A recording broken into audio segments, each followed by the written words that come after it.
Right? We ain't having that. Right? Now you force us to go say, yo, bring all of the Zulus from the Bronx, bring all of the Zulus from Brooklyn, from Long Island, and we're going to go out to Jamaica Avenue, we're going to get crazy.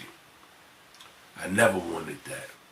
We had to, right? Just to show we not playing. You know what I mean? You're not going to use the Zulu Nation like a sucker and ragdoll and hurt us and then we're going to turn the cheek. No, it's not going down. But the last thing we want to do, or I want to do, ultimately, is to make another man that look like myself feel less than I want to feel. You know what I mean? Because I'm about each one, teach one. You know what I mean? As long as you can reach one. But if our people have no love for themselves, and they don't see in their reflection when they look at me, and they don't see quality and value, then it's like, yo,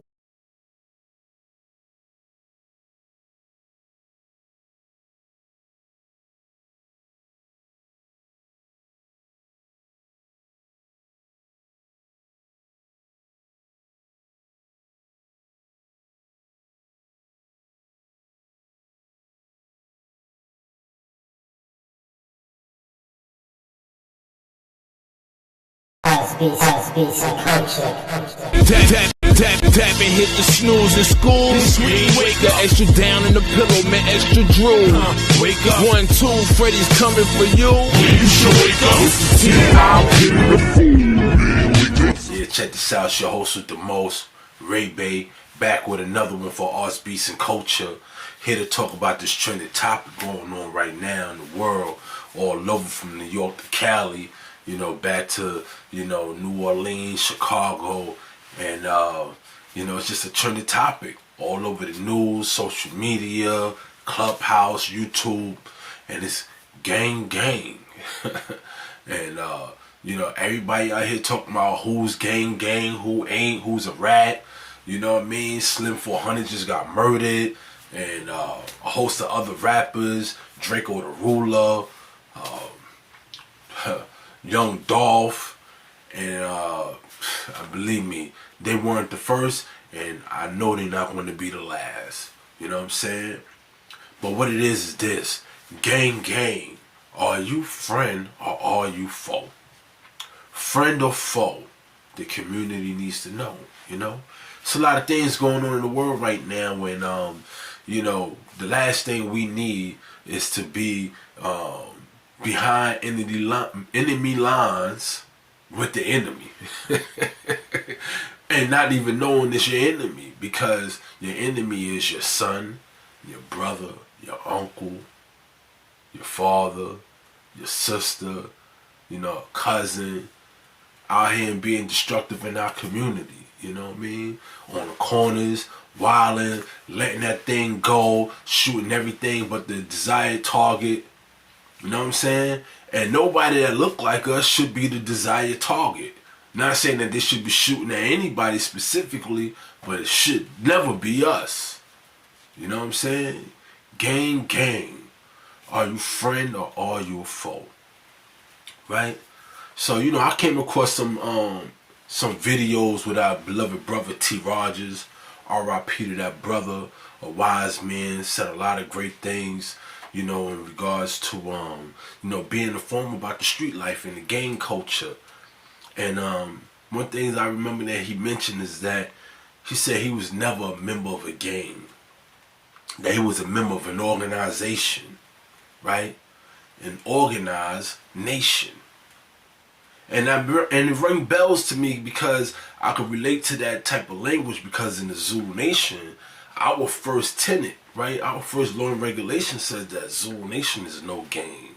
It's an organization of individuals in search of success, peace, knowledge, wisdom, understanding, and the righteous way of life, right?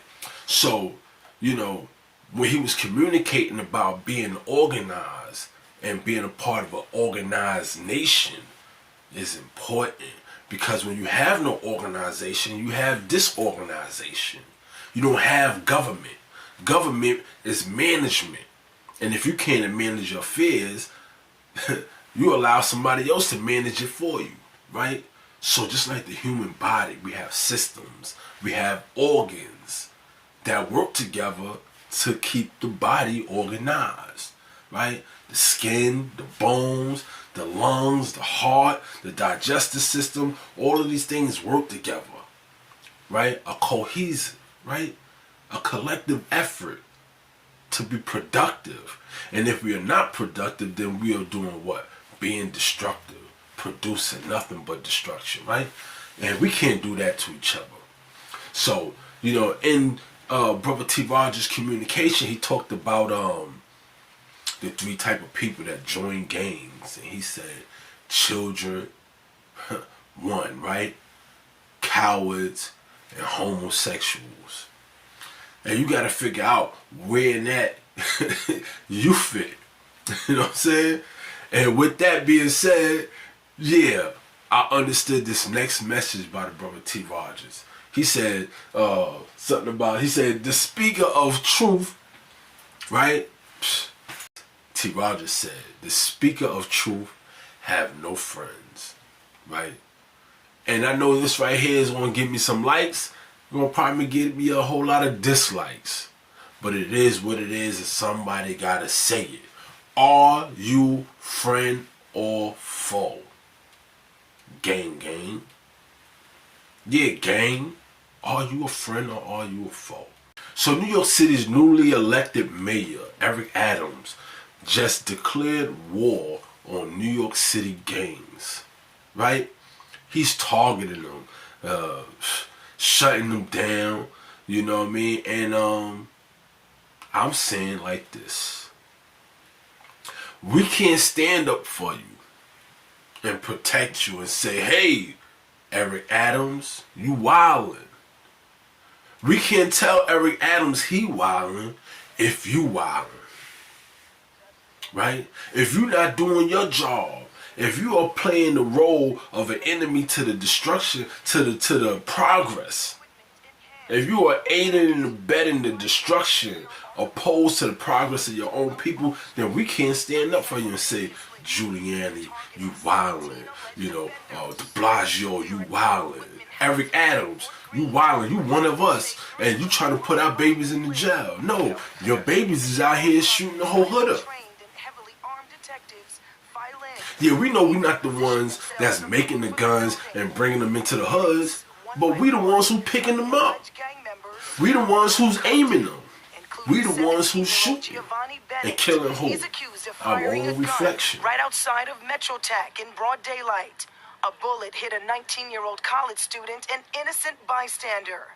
Police also arrested these two 17-year-olds in connection to a mass shooting.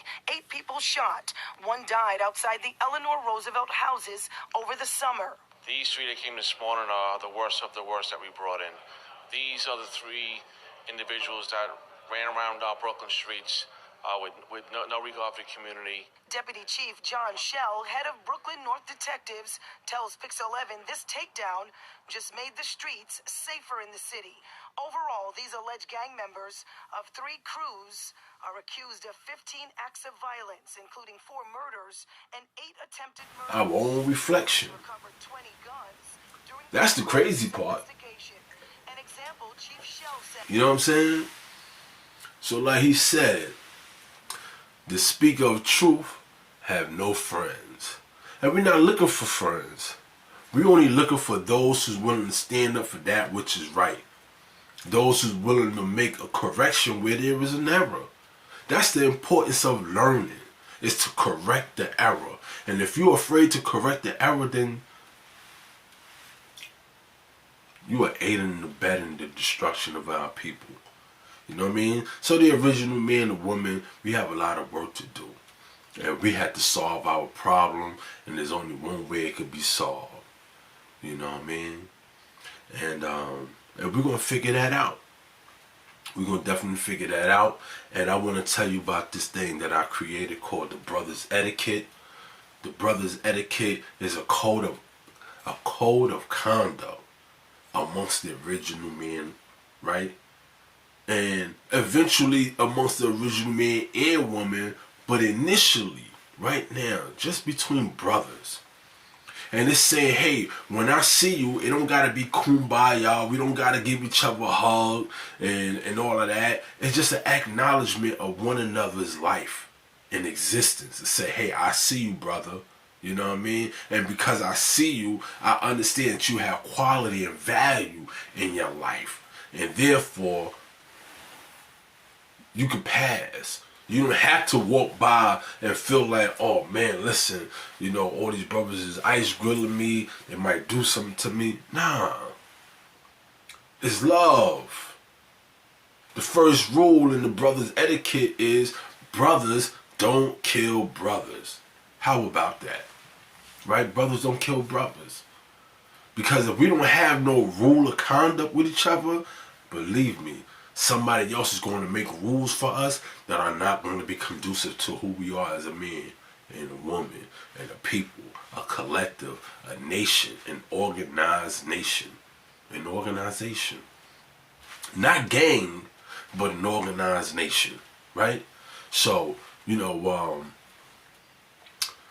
there's a lot of things going on because, like I said, you know, Giuliani was at war with the Zulu Nation many years ago, just like, you know, your newly elected mayor is right now. You know what I'm saying? And Giuliani, he went hard on the Zulu Nation. You know, I remember reading in the newspaper, it said the Zulu Nation had bullets flying like birds in Bronx River projects. And I was appalled. I was like, I don't remember none of that. You know, it's not like I was there every day, but there would be nobody to shoot in Bronx River projects while the Zulu Nation was there, because everybody there was with Zulu and respected Zulu. There wasn't no smoke. So who they going to shoot, or who's shooting that Zulu, right? It was unheard of. You know, but Giuliani and them had a different focus. They had a purpose to fulfill, right? So in this article I found in the New York Newsday, no, this is the I think this is the New York Times. I put it in the link in the description. It says, police and housing official says it's a gang. Talking about Zulu, right? It said it's a gang responsible for much of what was bad at Bronx River, which was a place where few walls were free of graffiti, and where routine criminal activities, drug dealing, robberies, and shootings flourish. The Universal Zulu Nation has been expunged from the projects, and the official says good riddance. In the spring, the group, which had met monthly at the project's community center since the inception, was barred from doing so. So, you know, they got rid of the Zulu Nation out of there. I remember the last meeting we had in Bronx River projects. Oh man, the police was out there deep, and they was making sure that we was gone. They didn't want us there no more.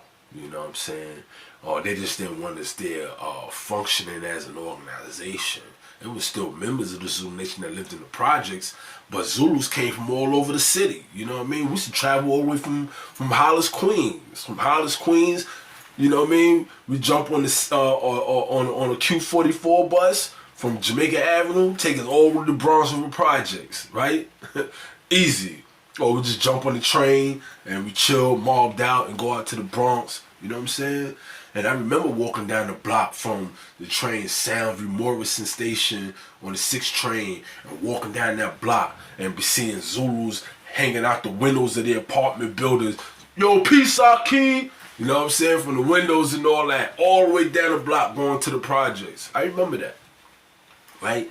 So, you know, like I said, it was a war on the Zulu Nation, and they didn't want us in there because we didn't fit in their agenda for the future. You know, they had money to come in, and Zulu Nation was getting in the way of their money. So it says, at the projects, there is an anger over what happened to the group, right? So I guess it's an issue that the so it says here, at the projects, there is an anger over what happened to the group. and some residents see cultural insensitivity in a mayoral initiative that slapped down what some consider a local institution. That's how they feel. That's how the people felt about the Zulu Nation in Bronx River, in the local area. You know, it says a slap down what some consider a local institution, no more threatening than a youth social club. The Zulus are like a quieting force, said Louis Andrus, president of the Tenants Association. They quell a lot of things that were going around.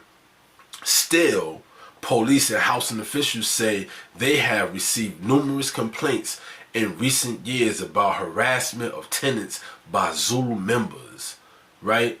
Ruben Franco, chairman of the city's housing authority, said some members had stopped and searched people at the projects. Mr. Andrews acknowledged that some older people felt intimidated, understandably, in mere presence of large groups of youth. So Mr. Franco, the chairman of the housing authority, said, "It is my decision that they had to go.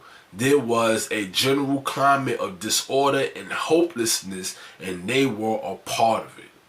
You know, so yeah, like I said, I remember the last meeting we had in Bronxville Projects.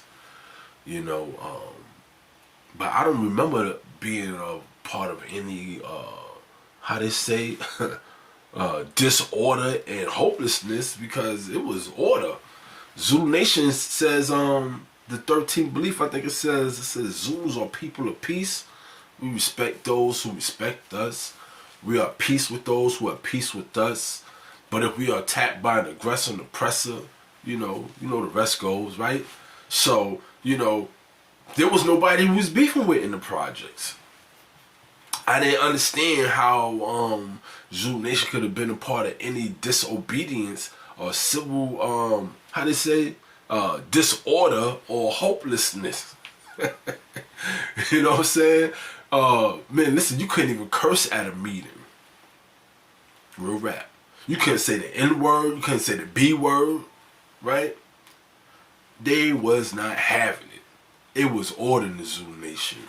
And like I said, the war on the Zulu Nation by New York City and ultimately Mayor Giuliani was to get rid of the Zulu Nation, because here you have the Bloods is brewing up in the jail systems, Rikers Island and the various facilities upstate New York, and they was getting ready to say, hey, you can't keep them forever. They got to get ready to come home initially, and when they come home, we want the Zulu Nation out of their way.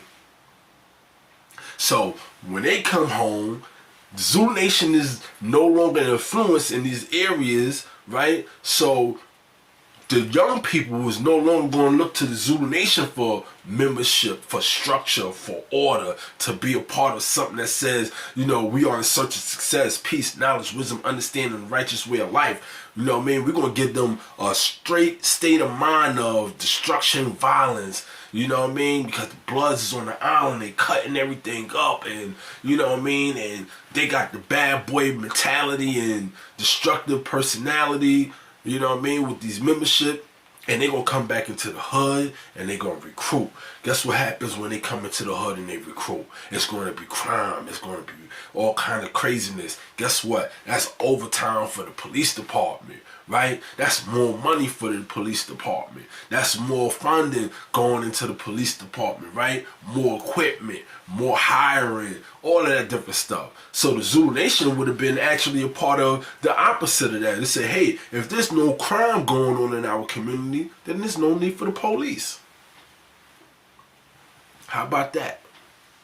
So it's been about 1996 since Zulu Nation had a meeting in Bronx River. 96. It's 2022 now, and you got Bloods and Crips shooting each other in Bronx River projects. Trimmed Bronx River houses. Until the late 1990s, the Bronx River houses served as the worldwide ground zero for hip-hop culture. In the mid-1990s, the Giuliani administration used the NYPD to drive the drug gangs out of the houses. The Bronx River houses were the first housing projects in the country to be put under 24-hour police watch and have their common areas redesigned so that the entire housing project would be watched by cameras. Famous hip-hop musicians from the Bronx River houses include Africa Bambaataa, DJ Jazzy J, the Soul Sonic Force, and a host of others. More recently, Hassan Campbell, an internet personality, has emerged and gave insight to the troubles in these projects. This is not a history lesson. Well, maybe it is. Let's get into it. So, in and around the Bronx River houses we have the Rolling 30s Crips, also known as Harlem Mafia or Dirt Gang.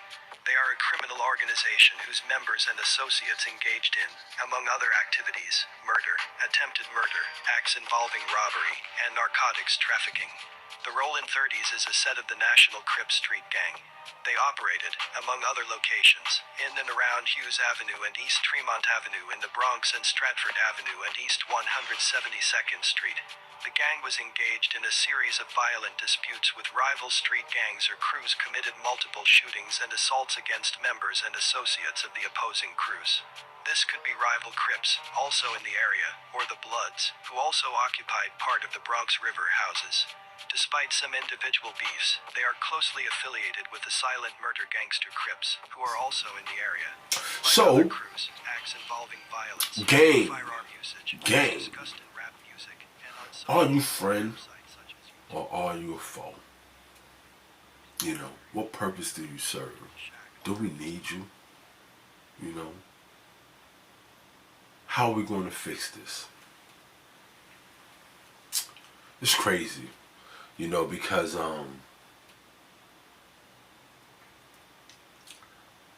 ain't nobody coming to save us but us. Can't nobody do this for us. And if we're going to be the ones that's going to be behind the gun, you know, killing us, and nobody trying to step up to the plate to fix it, you know what I'm saying? Like, what are we doing? What are we doing? You know? So, yeah, like I said, a little conversational piece. You know what I mean? I had to add on to the conversation just to bring some perspective, you know what I mean, from the Zulu Nation, from a young brother from out of Hollis, Queens, that saw it from another light, from another angle, you know what I mean? I saw it from another angle, and I had to add my understanding to the situation at hand because you know, there's a narrative about, you know, what's going on in New York City, what's gangster and what's not gangster. And ain't nothing gangster about being destructive to your people, because in other communities, you know what gangsters do?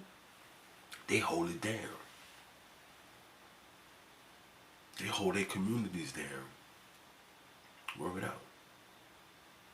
You know, because my understanding, when the Black Panthers, not the Black Panthers, but when the Black Spades first started, right? You had the Black Spades, you had the Peacemakers, right? The Savage Sevens, and you had the Seven Crowns out in Queens, you know, Tomahawks out in Brooklyn, Jolly Stompers, and the Chaplains, all these different organizations and groups. They was ultimately for the people, their community. You know what I'm saying? I understood that these groups were initially fighting European gangs initially. You know what I'm saying? The European gangs and sometimes the Spanish gangs, you know, who are a little bit overwhelming. And the brothers say, hey, you know what? You're not going to chase us down and beat us up after we get out of school no more. You're not going to tell us that we can't go to the store in this area because you don't want us in this neighborhood, right? We're going to do what we want to do. So they say, no more. We're going to organize, right? Become structured. We're going to get a president, a vice president, right? And we got a warlord, right? Because it might be some war, and we're going to need some organization and know how to function. And once they beat the European gangs up and the white flight took place, we start fighting each other. That ain't never been cool. I ain't never enjoyed that. You know, that was one of the things I learned early in the Zulu Nation.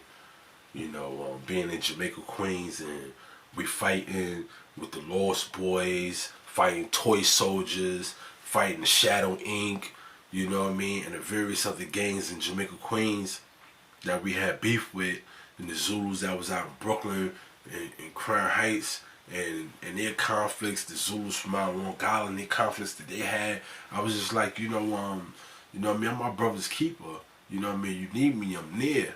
But man, listen, I can't stand, I hate to have to go and hurt somebody that looked like me. Because I knew better. And they said if you know better, you got to show better. But it's like, hey, yeah, I can't be the only one waving the white flag. I can't be the one waving the white flag if my brothers is being harmed. You know what I mean? Being taken advantage of. You know what I mean? They say, hey, yo, the Zulus, you know what I mean? They ain't the aggressors or the oppressors. So, you know what? We going to become the aggressors and oppressors and try to press the Zulus. And we ain't having that, right? Now you force us to go say, yo, bring all of the Zulus from the Bronx, bring all of the Zulus from Brooklyn, from Long Island, and we're going to go out to Jamaica Avenue and we're going to get crazy. I never wanted that. We had to, right? Just to show we not playing. You know what I mean? You're not going to use the Zulu Nation like a sucker and ragdoll and hurt us and then we're going to turn the cheek. No, it's not going down. But the last thing we want to do, or I want to do, ultimately, is to make another man that look like myself feel less than I want to feel. You know what I mean? Because I'm about each one, teach one. You know what I mean? As long as you can reach one. But if our people have no love for themselves, and they don't see in their reflection when they look at me, and they don't see quality and value, then it's like, yo, my life don't matter because they don't even see it in themselves. Right? They don't even see it in themselves. So what does my life matter to him if his life don't matter to him? You know what I'm saying? So like I said, brothers etiquette, right? Code of conduct is what we need. And the first rule is brothers don't kill brothers. Holla at me.